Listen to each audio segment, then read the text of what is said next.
Hello everyone, I'm just jumping on to react to the big breaking news around Liverpool today, which is that the club's long-running search for external investment is now finally over. Dynasty Equity, a New York-based private equity firm, have agreed to purchase a minority stake in the club from the owners, FSG. Now, this investment is understood to be worth between $100 and $200 million, and it's understood also that it's going to be used to pay down bank debt primarily, rather than creating a transfer war chest for Jurgen Klopp. So, on the surface, doesn't seem like huge news for fans to get excited about, but here I am to give you 3 reasons why I think this is exciting and positive news for Liverpool supporters. Now, the first major positive from today's news for me is the fact that any uncertainty over the future of Liverpool Football Club has now come to an end. We know when it was initially reported that FSG was seeking that external investment, those reports really focused on the idea that FSG would have been open to a full sale of the club. Now, the club really strongly denied that at the time, saying they were just seeking a minority investment, nothing more than that. And they've also kind of denied it quite strongly today, again, now that they have secured that minority investment. They're saying that the aim was always this and that they didn't want a full sale of the football club, but the fact that they appointed 2 different banks, 2 American banking giants in Morgan Stanley and Goldman Sachs to oversee the process, it's not a huge leap to suggest that if there'd been any real interest out there from external parties in terms of a full sale or a full buyout of the club, that FSG would have certainly at least sat down and listened to them and talked about figures to see what they could get. Now, I think that process was ongoing, and this has always been this background noise. The possibility of a sale has been there. I think that's caused some uncertainty around supporters and fans and around the club itself, really. We saw that Mike Gordon's role changed a little bit, or he stepped away from the club for a little while before returning recently. I think he's such a key figure in what FSG have done at Liverpool that uncertainty over his role was a real blow, and that was really strongly linked to in reports with this process around a sale or minority investment. So the fact that he's back is a major positive from that. And also, you only need to look at Manchester United and the mess that they're currently in, really, with the Glazers. Obviously, they're in a process at the moment of looking for a sale, but there's uncertainty over whether that is even going to go ahead or not, or if it does happen, whether it will be to Jim Ratcliffe or to the Qatari Investment Authority. So that uncertainty is never good for a football club. So for Liverpool to have got that out of the way, and they know that they're moving forward now with FSG and Dynasty Equity as a minority partner in that, I think can only be a positive for the football club as a whole.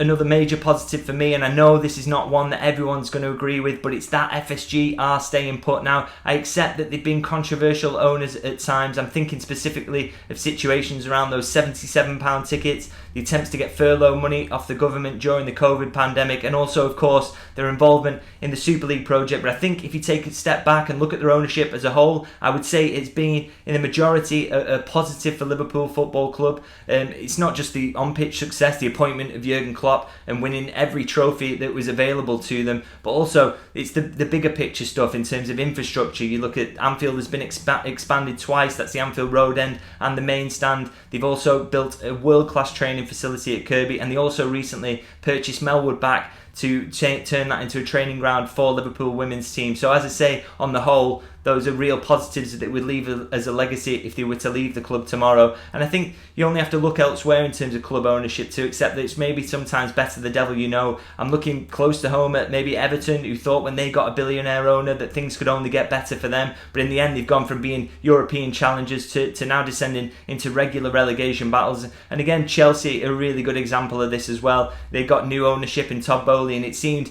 really, really exciting for them at first when they were splashing the cash in terms of transfers, but that just hasn't quite worked out for them. And again, it looks like it's going to be another difficult season for them, and things just don't look quite right there at all, despite all that money being ploughed into it. So as I say, it's difficult in terms of club ownership. Sometimes you think things are going to be positive and better when you get a new ownership in, but it doesn't quite work out that way. And actually, just touching on the Chelsea example, the one thing I do want to say about FSG is that on the sporting side, I don't think you can criticise them in terms of the decisions there. I mean, maybe you would say that they don't spend enough on transfers, but the decision making around that and their ability to appoint the right people to make the right transfers has been basically impeccable since they were put in charge of Liverpool Football Club. And I think that is one thing that Liverpool, above all else, would really miss if they were to lose FSG, and that sporting expertise would go with them. It could be really difficult for them under new owners.